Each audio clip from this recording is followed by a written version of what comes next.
I'm Jeremy Klein, and this is Change Work Life.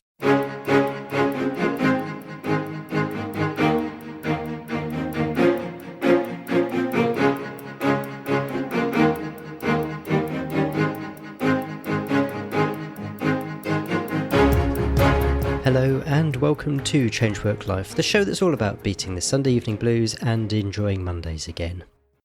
Back in episode 26, you may remember, I interviewed Rob Dix of the Property Hub, and that episode was all about how property investment can change your life.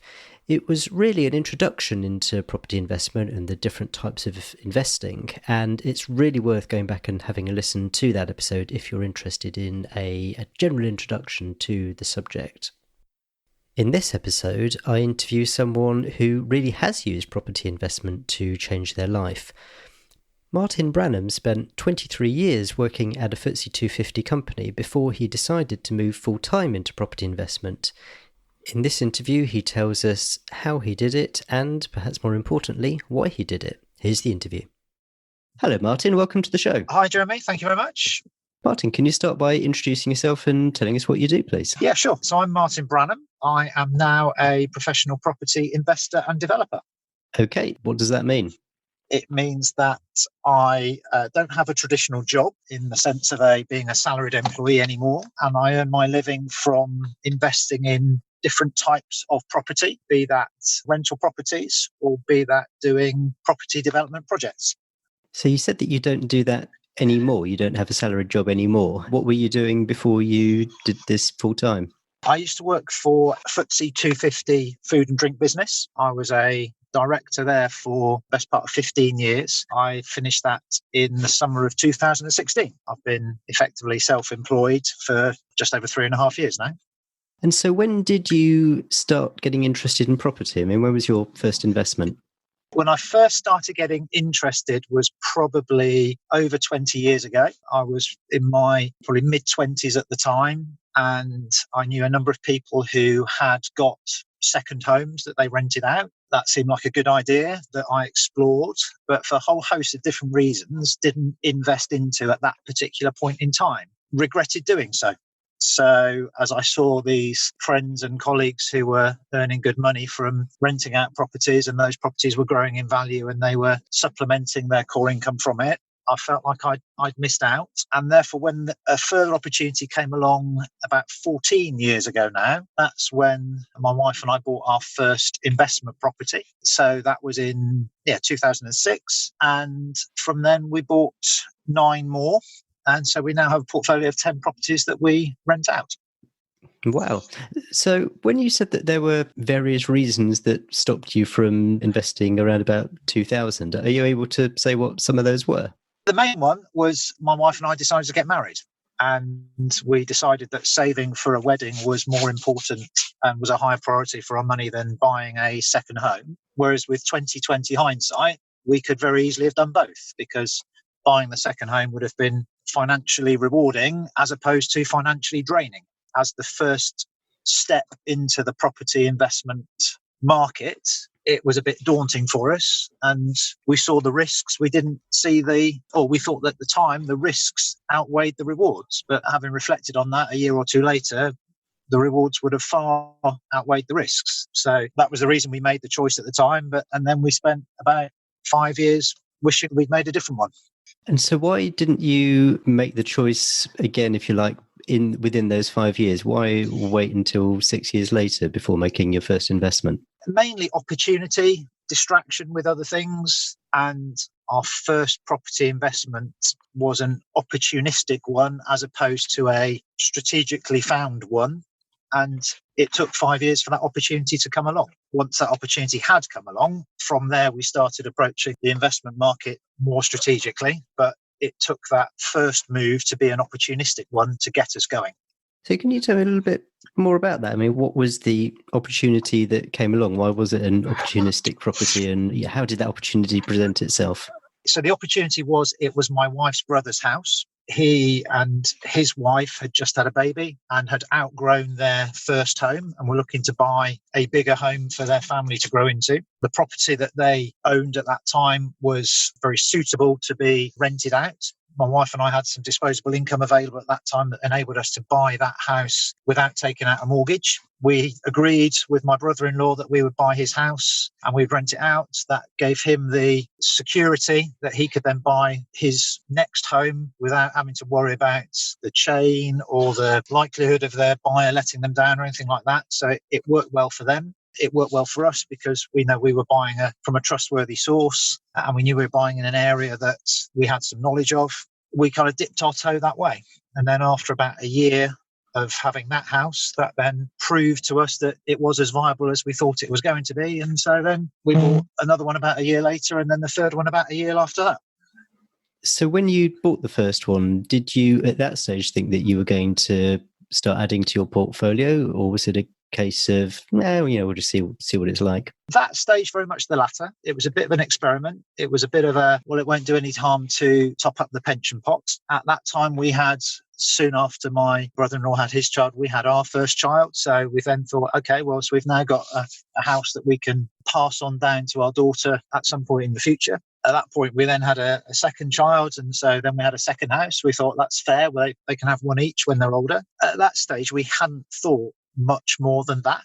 So probably for the first 5 years or so of the journey, it was not on my radar that it was something that could become a career one day. And it was probably only about 7 or 8 years, maybe even longer, maybe 9 years into the total investment journey, that it even occurred to me that it's something that could become a career.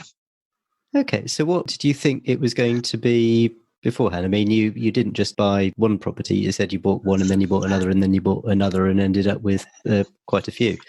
They were only investments in the same way as other people invest in shares or the stock market or whatever it might be, or expensive art or fine wine. They were only ever investments that were alongside the day job at the time. And for the first, as I said, 9 years or so of that journey, that was the only way that I considered my property investments to be. There was then a parallel line of thinking, which led to me deciding that I wanted to quit my day job, which was kind of a quite completely independent conversation from the I want to invest in property. But having made the decision to quit the day job and embark upon a new career, that's when I thought, well, maybe the two up till now separate things could join forces and become one. And that was about 4 years ago. And since then they have.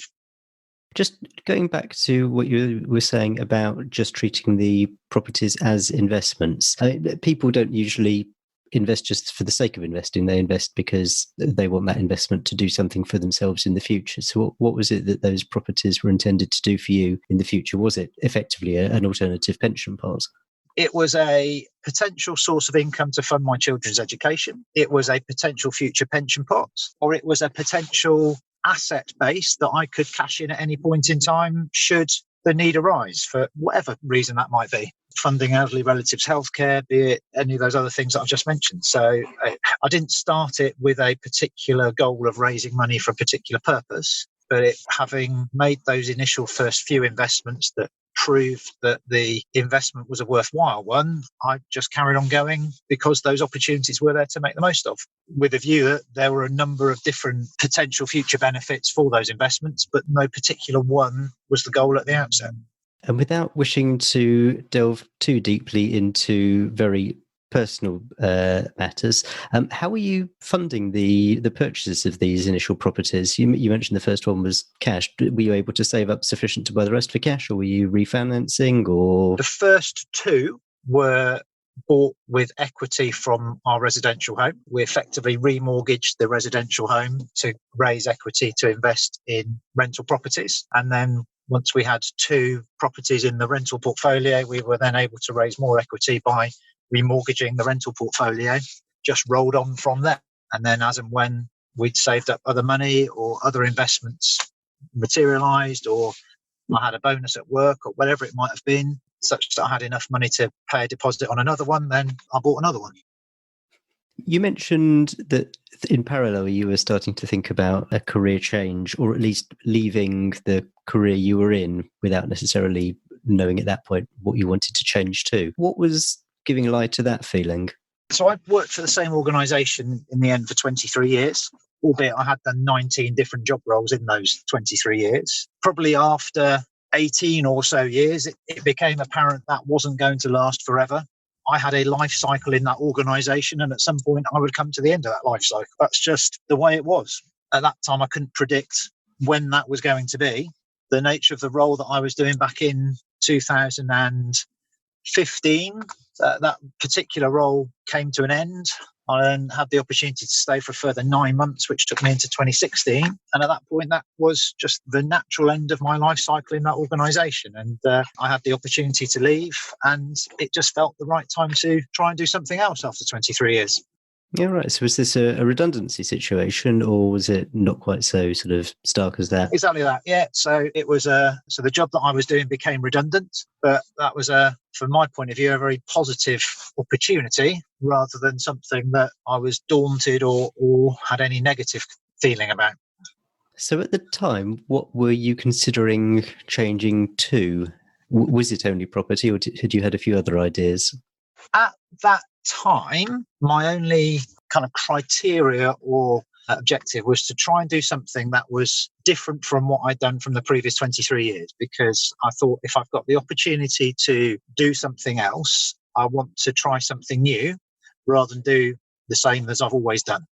No particular reason other than try and get as many new experiences in life as I possibly can. As I looked at and explored what some options might be, having worked full time for 23 years, I also said to myself, I'd like to take the opportunity to spend a bit more time with my family. So I had the financial cushion of a redundancy payment, which obviously helped cover my living expenses whilst I was in a transition period. And I set myself the target of living a lifestyle that I wanted to lead, spending more time with my family whilst setting up a new career.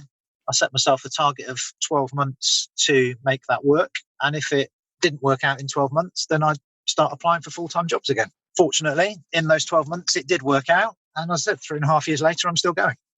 Did you look at anything else apart from property, or did you decide at that point, well, I've already got some experience in property, so that's going to be the thing that I try for 12 months? The property venture was the only thing that I really seriously pursued. I did refresh my CV and send it off to a few other places, but my kind of primary pursuit was the property businesses that I set up. As it happened, I didn't really get any response to the CVs that I sent various other places, and that was fine. If that wasn't to be, then like I said, I pursued the primary goal. There's lots of different ways to make money out of property.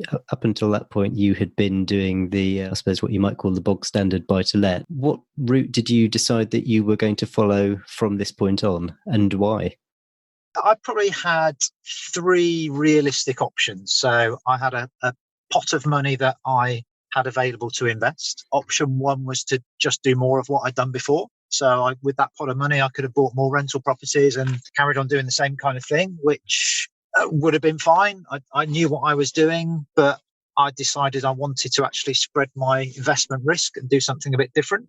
I looked into other types of investment properties that are already there. So things like HMOs, houses of multiple occupancy, things like serviced accommodation, which were quite topical in the market at the time. But I actually decided they were not for me, mainly because they were a bit too much like hard work and quite risky. Whilst the returns were there, in theory, I thought actually the likelihood of success was not as good as I would have liked it to have been. At this point in time, as I was looking at other opportunities, the site came up, which was the first project that I did as a development project, was available on the market. I had a business partner at the time who helped me to source it. The financial returns were good.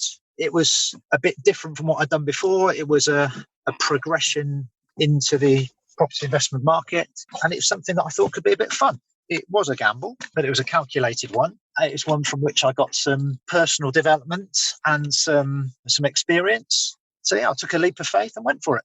So can you just talk us through that first development? So what it was you acquired? You said a site. I mean, whether did you buy an empty piece of land and buy a house, or did you buy something that was existing and renovate it or convert it? Can you give us a bit more detail about that? That first one in particular, it was a mixed-use building in a city centre. So the ground floor was a disused print shop. The middle floor was the office above the print shop. And the top floor was quite a large apartment.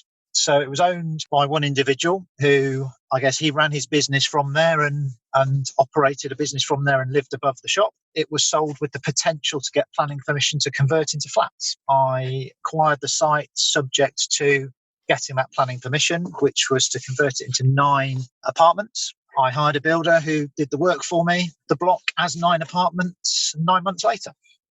That sounds to me like a heck of a leap from a few buy-to-let properties. Was this sort of the first taste that you'd had of any description of development, or had you already had some exposure to it up until that point? Beyond taking a dining room wall down and putting a kitchen diner in, that was my first taste of a true development project. Having said that, the career that I previously had outside of property, multi-million pound projects were quite common to me. So I've got a background in project and program management, albeit in a different industry. But this particular one was my first personal exposure to anything beyond a building project of a few £1,000s. And you mentioned that you had a business partner who sourced the site in the first place. How did that come about? How did it come to them? Once I decided that I was going to leave my previous career and embark upon a career in property, I invested a huge amount of time in networking to just see what the options were. So before I decided to do what I did, I probably spent at least 6 months just exploring as many different potential opportunities as possible, talking to people, going to exhibitions, going to networking groups. And I met the person who became my business partner at a trade show, the Property Investor Show. I explained to him what my situation was and he explained to me what he did. We had a couple of meetings and he introduced me to the site that I eventually bought. We moved on from there. So again, it was relatively opportunistic, but it was something that came from quite an extensive period of networking when I was at crossroads in my career. Can you talk a little bit about the networking and in particular how it developed with this particular individual that they became a business partner? So, I mean, how often did you meet them? At what point did you start to talk a bit more seriously about going into business together? Because it's quite a big thing. And I presume that it wasn't someone that you just met and spoke to for 2 minutes at a trade show. No, so we met at the trade show. We swapped details. I did a bit of due diligence on him and his background and other projects that he was doing. We met up for a full day and he took me around a number of opportunities in his area that he thought might be suitable to my needs. We jointly evaluated what those projects could look like and what they could deliver for us both. And we then talked about both operationally and financially how we would work together in terms of how much time he would spend on the site, how much time I would spend on the site, what the remuneration arrangement would be between us. We relatively quickly managed to agree that. The elapsed time was maybe 3 months, but the actual time spent on all of those discussions was probably less than a week. Let's say kind of 4 or 5 days spread over 3 months. We then wrote up a fairly simple contract that captured everything that we'd agreed, and we started from there. And so what was it that he was looking for that you brought to the party, and what was it that you were looking for that he brought to the party? He was looking for my money. I was looking for his experience, time, and his network. It worked for that very first project quite well. So he had the time and the experience and the network, but not the money. I was the opposite. And therefore we were able to complement what each other was looking for. Okay, so is it him who did sort of most of the heavy lifting in terms of getting the builders involved, the architects, all that sort of stuff? Exactly, yeah. So he found me the architect, he found me he found me the site, he found me the builder, he found me the architect, he found me the mortgage broker, he found me the solicitor. So as I was embarking upon this new avenue of the property market, it was incredibly helpful to have somebody who already had those contacts. Obviously, since then, I've now got my own network and my own contact book, so I don't need to rely on other people for that anymore. But at the time, it was incredibly helpful to have somebody who already had that network that I could piggyback. And you mentioned doing due diligence. What steps did you take to make sure that, you know, this was someone who was genuine and that this wasn't some kind of a scam or con artist, or for that matter, not even so severe, but just someone who didn't really know what they were doing. I met him at his office and met the other people that he worked with. I researched all of his businesses using the Company's House website. So you can look into, understand what businesses individuals are in and look into the financial health of those businesses and understand what other business partners he has in those other businesses that he has. I went to look at other sites that he'd worked on and met the contractors that he was working with on those other sites. I guess I've not got a tick box sheet as here's the things that you look for, but I guess once you start looking, you get a picture of an individual. Once I'd met him a few times, you form a view as to how similar you are, how complementary your working styles are, how complementary your skill sets are. But ultimately, there was still a risk because this was, by the time I started working with him, I'd only known him 6 months. It was a gamble on both our parts, but I made sure that the way that I structured the financial agreement with him and the way that I structured the working contract with him, I made sure that I mitigated that risk as best I could. So, for example, there was never going to be a scenario where he earned money when I didn't. I controlled all of the finance and he only got paid after I got paid, as an example of how I mitigated that risk. And did you involve advisors in to help you draw up the agreements? Did you have a lawyer to draft up a joint venture agreement? In that scenario, I didn't. We both agreed that we'd be happy without that. I was quite confident that through research that I'd done online and looking at just available online resources, that I was comfortable that I was in sufficient control. For example, I didn't sign up to anything that I wasn't comfortable signing up to. He didn't ask me to do anything that I wasn't willing to do, and therefore there was an element of trust from the start. There was a huge, as I said before, a huge leap of faith on both our parts working that way. But that was a judgment I made at the time based on the experience of working with him to that point. But in the end, the whole agreement was pretty much a gentleman's agreement. If a lawyer would have looked at what we had, they would have said that is effectively a gentleman's agreement as opposed to a watertight legal one.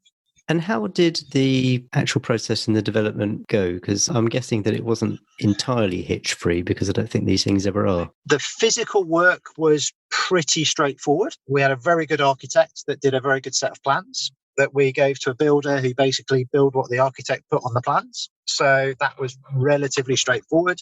With any building project, there's always things that you find along the way. So there was some walls that weren't quite where the architect thought they were, and there was some asbestos that we found that had to be dealt with, and a few things like that. But in the overall scheme of building projects, that was relatively straightforward. We had a very good selling agent, good estate agent who sold the flats. So it was a block of 9 flats. We gave ourselves a time window to sell the flats as a total block. And we said if we don't sell them as a total block for a certain price, we would then split them up individually and sell them individually. As it happened, the agent did a great job and sold them as a block for the price that we wanted. So we were happy with that, which meant we didn't have the hassle or the risk or the complexity of breaking them into 9 individual transactions. It went through as one sale transaction. But the biggest problems, if you want to call them problems, or stumbling blocks, were all with the legal process of selling the finished apartment block, and all to do with the buyer's solicitor wanting things that we thought were either unreasonable or unhelpful, or just things that cost us money that worked in their advantage and not ours. But the actual physical development process, I think because of the way we structured the agreement between ourselves as business partners and with the builder, everybody played their part against that agreement and it went broadly to plan. Presumably you went in with a goal as to what your return was going to be. Did you achieve that goal? We actually achieved more. So we went in with a conservative estimate of what the return would be, and we managed to exceed that. So the costs were probably slightly higher than what we budgeted, but the returns, the sales income was even more ahead of what our budget was than our cost overrun. It worked out to be a financially successful project. Fantastic. Sounds like it was very easy.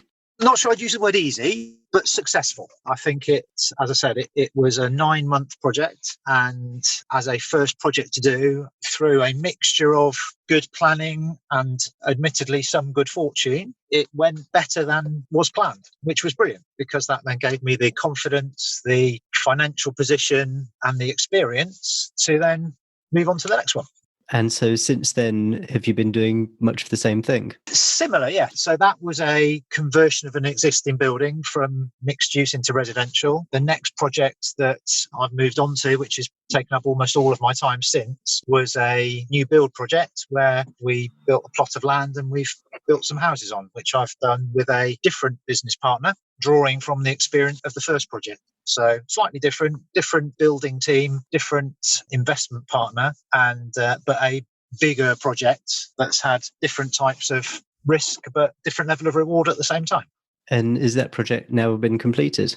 The build has been completed, yes. So we've built 14 houses. We've sold and have got 12 of them occupied, and we've just got the last 2 to go. So the last house was finished just before Christmas. We're just holding out to get buyers for the last 2 houses now. And so what's next? Who knows? Lots of opportunities are coming my way. So every day I speak to agents and architects and planners about potential sites. We're just looking at the next one. It could be a conversion. It could be a new build. There's lots and lots of opportunities out there. We're just evaluating which one is the right one for us. And so what are you looking for all this now to do for you? I mean, I guess the first question is, you said that you wanted something which gave you the flexibility to spend a bit more time with your family. Has this met that criteria? Absolutely, yes. Obviously, we're running a project. We have a physical site. However, we have a contractor who's running that site, who is responsible for the day-to-day, which therefore means that I don't have to be there every day. So I'm typically there between once a week and once a fortnight on average. That means that the other 4 days in a week, I can work where I want. And in the current world, with a mobile phone signal and a Wi-Fi connection, I can work pretty much anywhere. That's what I do. So what do you count now as work? What does your working day look like? Most days I'll open the laptop early doors and review emails and any activity that I might have from the day before. I've got time to take my children to school or pick them up from school at the end of the day if I want to. I've got the opportunity to go to the gym most days if I want to. And I'll typically, if I go to the gym, I'll work out for an hour or 2, but then I'll do some work at the gym in the coffee shop at the gym. So again, I can make phone calls to estate agents or builders, or look at a financial appraisal on a spreadsheet on a laptop at the coffee bar in the gym as much as I can at my desk at home or at my dining table at home or at an office if I had one. But I don't need an office. I don't need the expense of an office. I'm quite happy personally working wherever I am, and that's what I do.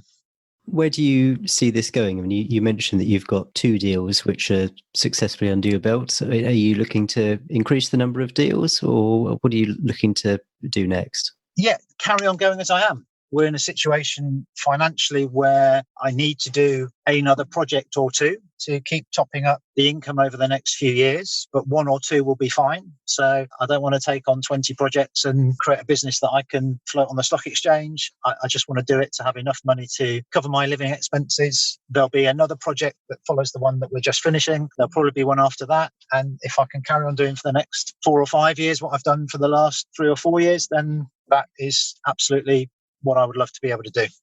And then what then?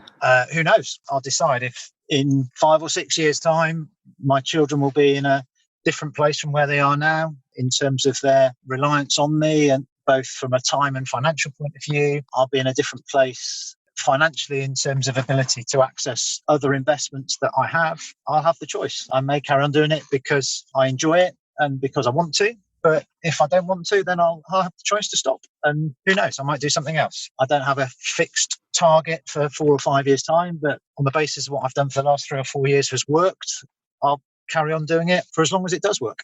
What would you say is the most difficult thing about what you do now? The thing that if someone has a magic wand and they said, I can make this disappear, what would that be?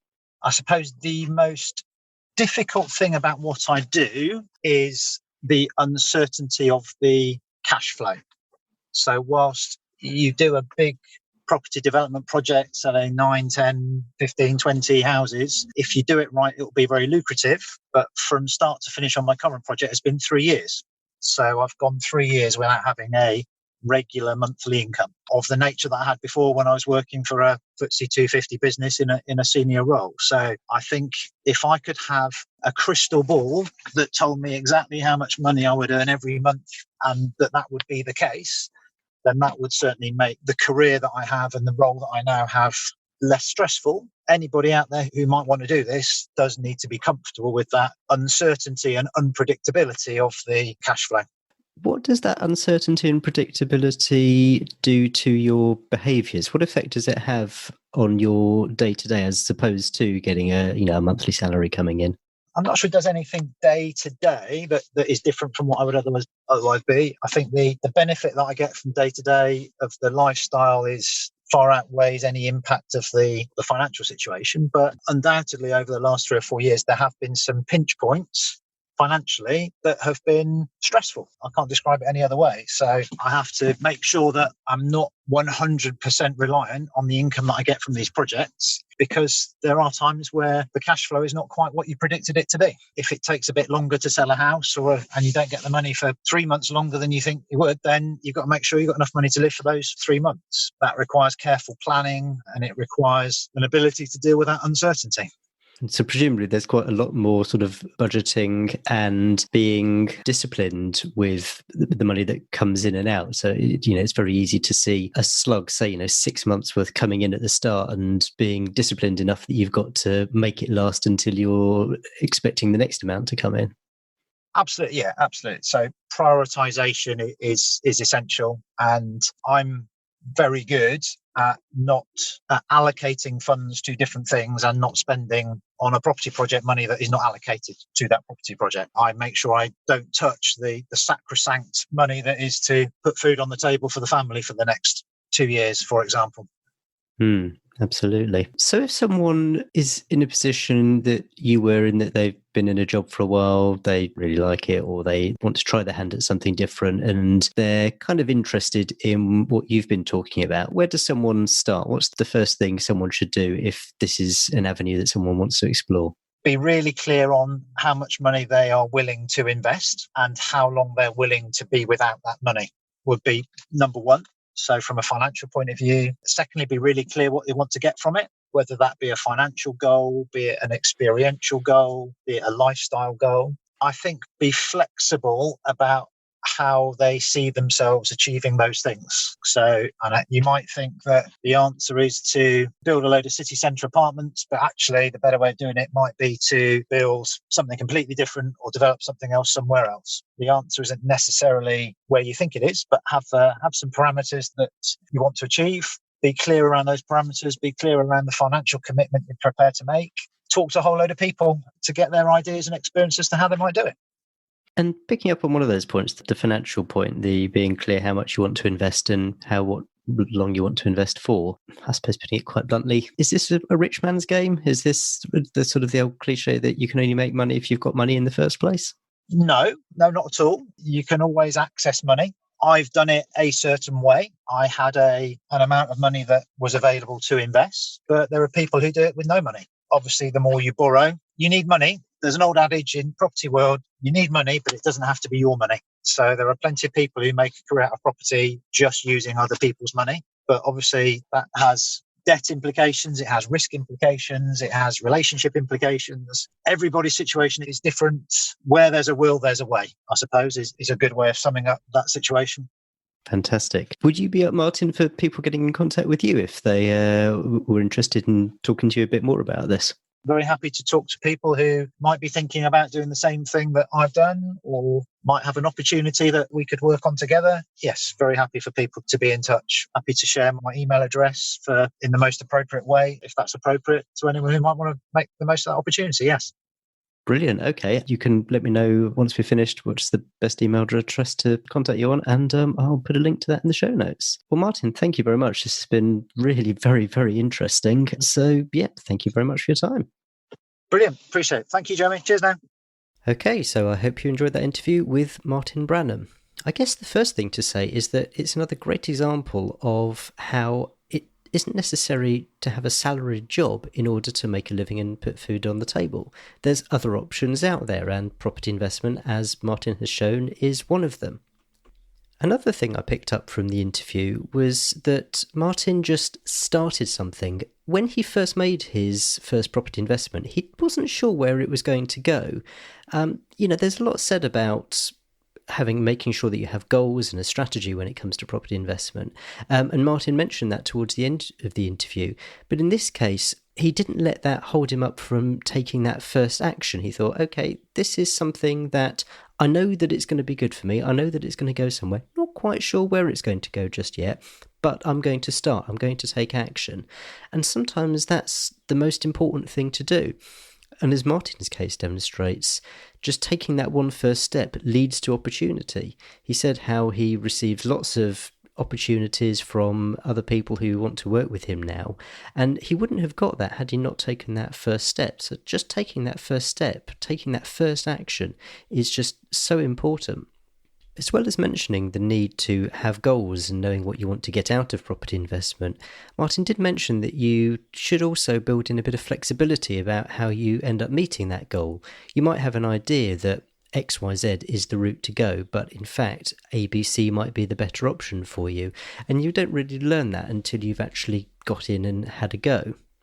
I have to say that the learning curve on Martin's journey did seem quite steep. I mean, he went from owning a few buy-to-let properties to converting a property into flats to building something from scratch, which sounds to me like a pretty advanced series of steps. But Martin seemed quite relaxed about that, and I guess it just goes to show that it's possible, it's doable. Martin's done it, so, if it interests you, then you can too. Show notes for this episode are on the website at changeworklife.com/37, and that's where you'll find contact details for Martin should you want to get in touch with him if this is something that you would like to explore further. And something else you'll also find on the website, which I've just put on there, it's if you look at the menu at the top, you'll find something which is called Find Career Happiness. And what I've done there is I've put together a short PDF document, which is designed to help you out if you are in a position where you know that you want to make a career change, but you just have absolutely no idea where to start. And what the document I've put on there does is gives you a couple of exercises which you can use to start develop your thinking. It's a starting point. It's a couple of things which you can do which will help you think, okay, so, well, this is what I've enjoyed in the past, and this is where I want to get to. And just doing a couple of exercises to start getting those two things clarified in your head, I think is going to be a great starting point. So do check that out. If you go to the tab marked Find Career Happiness, you'll find a form where if you just put in your name and your email address, then I'll send you the document and you can get started on the exercises. So I hope that's something that will be useful for you. I'm really excited about next week's episode. I mean, I'm excited about all my episodes, but next week in particular, I've had lots of guests on the podcast who've talked about the challenges of juggling family life with work. I mean, even Martin mentioned that as one of the reasons why he wanted to change from working for a FTSE 250 company to go into property investment in the first place. And my guest in next week's interview is a coach who specialises in helping people do just that. She helps predominantly women who have started a family work out how they can juggle both parenthood and work and what that can look like. It's a really great interview, some really great stuff, a lot of it actually based on questions which I've asked you guys. So yeah, do stick around and make sure you listen to that episode. I can't wait to see you then. Cheers. Bye.